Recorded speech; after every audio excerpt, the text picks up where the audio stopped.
व्यासाय विष्णुरूपाय व्यासरूपाय विष्णवे नमो वै ब्रह्मनिधये वासिष्ठाय नमो नमः अविकाराय शुद्धाय नित्याय परमात्मने सदैकरूपरूपाय विष्णवे सर्वजिष्णवे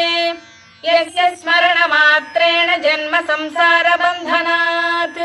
विमुच्यते नमस्तस्मै विष्णवे प्रभविष्णवे ॐ नमो विष्णवे प्रभविष्णवे श्रीवैशम्पायन उवाच श्रुत्वा धर्मानशेषेण पावनानि च सर्वशः युधिष्ठिरः शान्तनवम् पुनरेवाभ्यभाषत युधिष्ठिर उवाच किमेकम् दैवतम् लोके किं वाप्येकम् परायणम् स्तुवन्तः कङ्कमर्चन्तः प्राप्नुयुर्मानवा शुभम् को धर्मः सर्वधर्माणाम् भवतः परमो मतः